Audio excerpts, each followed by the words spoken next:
To be a successful strawberry farmer, you need very good seed, a good variety that will give you big fruit and sweet fruit. So us, we are farming Chandler variety, and we're also looking for ways and experimenting on how to make our fruit more appealing and competitive in the market. We sell strawberry pannets according to kilos. So the bigger your fruits, it means you'll put fewer fruits in the pannet, and that means more money. So we really invest in making sure that our fruits are big and juicy. The small fruits, we usually grind them, dry them, and sell them as strawberry powder, which is used in the cooking, for the cooking industry. For you to do strawberry farming, you need land, because strawberries are perennial crops. This means that they don't come per season. Once you plant them, you can harvest them twice a week for the next 3 years. It takes about 3 months for you to set up your farm and start producing fruits. You also need reliable water, because strawberries need a lot of water, especially during the fruiting season.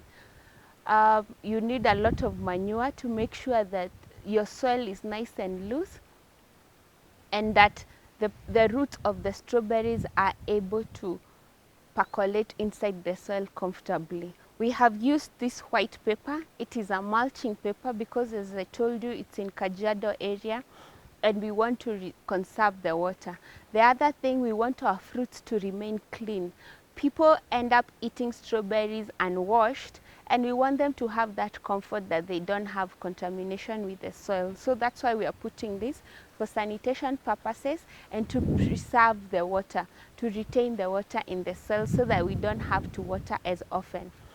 The other thing that you need in strawberries is a good scout to identify a good leaf. Like this leaf, you can tell that it is struggling, because every time you see a leaf that has creased, it means it's showing signs of stress.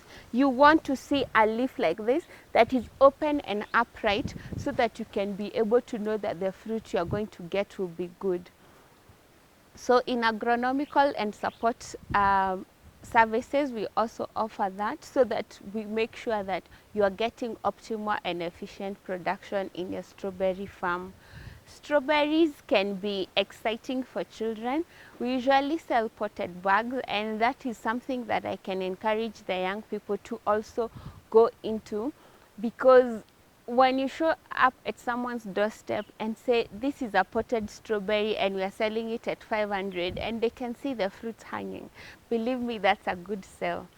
While we have the white part on top, this mulching paper has two sides. As you can see, the inside part of it is black and the outside is white, because if we were farming in Nyahururu, the black part would be on top, because we know, you remember science in class 4, white repels heat and black attracts heat. So if we are in a cold area, we would put the black part on top, because it will attract more warmth, which is necessary for crop growth.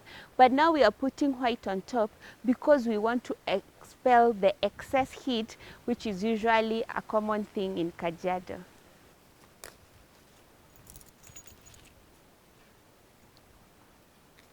One of our major challenges with strawberry farming is birds.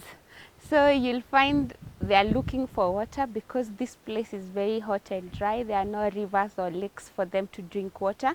So they'll come and try and nibble on your fruits, and you cannot be able to sell that. So we came up with a school project with my son to make a scarecrow, which is really effective. Even when you're here working, you still feel like someone is watching you.